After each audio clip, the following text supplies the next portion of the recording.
So you must maintain an account book. You will see, no matter what the hell happens in life situations, you will not go down. More than what you eat, how you eat it is also equally important.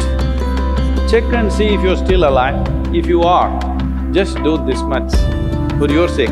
This is the end of suffering. Once there is no fear of suffering, only then you will explore the full depth and dimension of this life.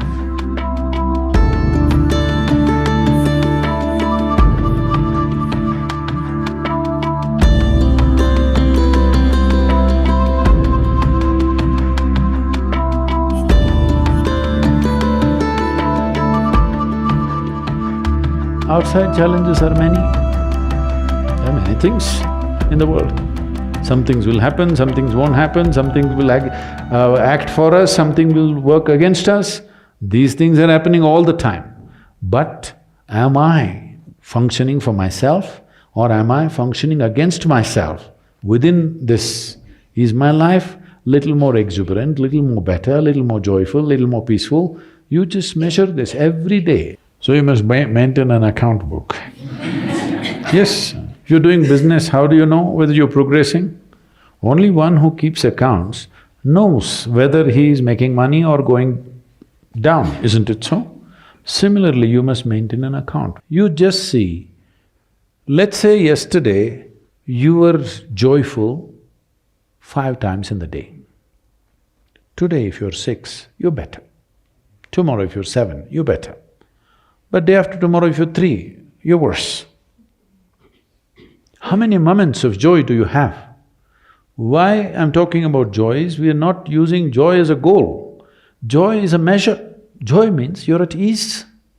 Joy means you become more of life than being a mental mess, isn't it?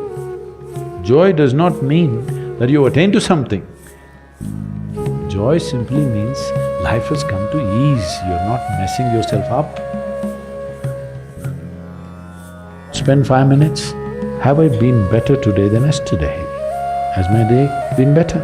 Every day, if you keep accounts, you will see, no matter what the hell happens in life situations, you will not go down.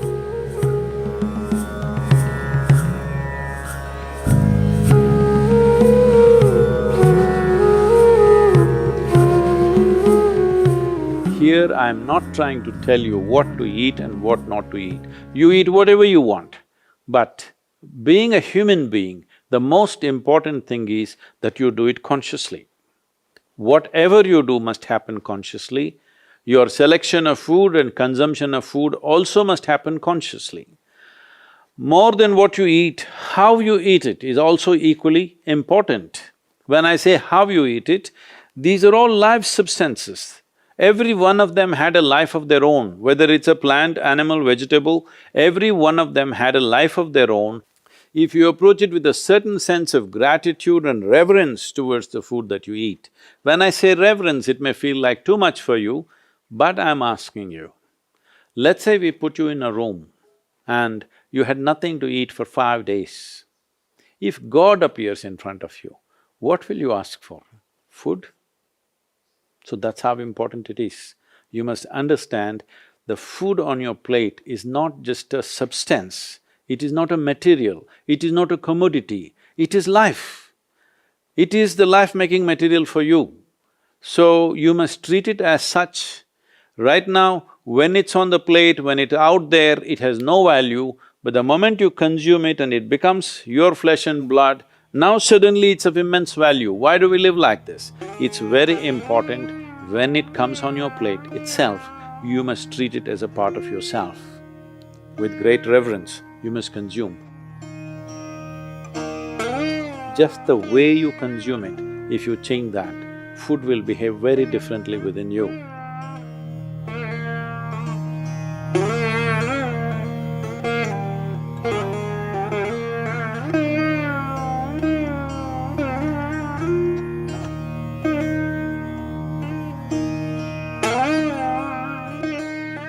The soil that you walk upon has a certain sense of intelligence and memory. So even if you happen to live in a concrete jungle, it is important to keep in touch with the earth upon which you live. create ways for yourself to somehow remain in touch with the soil or the earth upon which you live, that part of the earth. With your bare hands and bare feet, see particularly the palms and the soles, if they come in touch with the earth on a daily basis, at least for a few minutes, a certain harmonizing of the physiological process will happen just being in contact with the earth. If you spend at least a few minutes in your garden, barefooted, touching plants or trees, because this is the basis of your life. All life, yours and every other creature, has come out of this earth. Stay in touch with it and harmonize your system.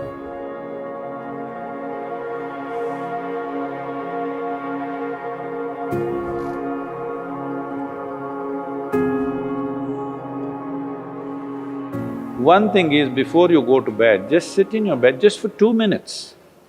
2 minutes, just see, suppose you're going to die right now in 2 minutes' time, how it'll be, and then sleep. You will see tomorrow when you wake up, you'll wake up like you just born. If you go to sleep with this awareness, you will wake up with a completely new dimension of energy within you. Suppose you wake up tomorrow. No, that's not… See, you think it's a joke, that's a problem. Every day, nearly 300,000 people don't wake up tomorrow. So in case you wake up tomorrow, check and see if you're still alive. If you are, just do this much, for your sake, not my sake. One big smile, you're still alive. Hello? Is your is your life worth this much? See, do not think every day you will wake up, one day you will not wake up. Yes or no? Tomorrow morning you woke up, check if you're still alive. If you're dead, I will pardon you. If you're alive, one big smile. Then if 300,000 people die on the planet, maybe 3 to 5 million people would have lost somebody who's dear to them. So just check those 4 or 5 people who matter to you in your life, all of them still alive. One more smile. Hello? And you looked at the watch, it's 7 o'clock and you're still alive. One more smile. Hello? From now on you must do this every time you look at the time. If you're alive, you must smile, because this is the greatest thing happening to you. Not your money, not your profession, not your family, you're alive right now, this is the thing. Very brief, let's make it happen.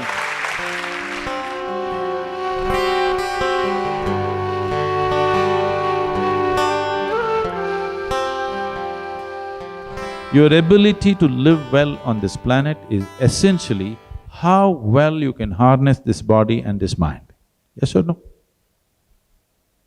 So if you have to harness this the way you want it, it's very important. There is a little space between you and the body, there is a little space between you and the mind. Whatever suffering, any kind of suffering that you have known in your life has entered you either through the body or through the mind. Do you know any other kind of suffering? Do you know any other kind of suffering?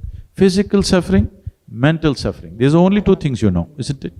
If a little distance arises between you and the body, between you and the mind, this is the end of suffering.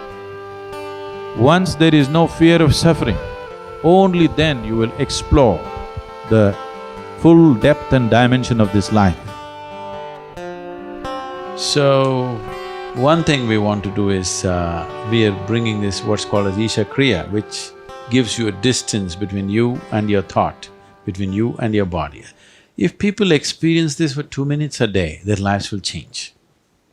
Definitely, I'm telling you. Once they know the freedom of it, you will not like anything. You will not like any drink or drug or whatever, because it is a much big high than that. Much big high than anything that you have seen. So one of the resolutions that you take for the new year is, I meditate.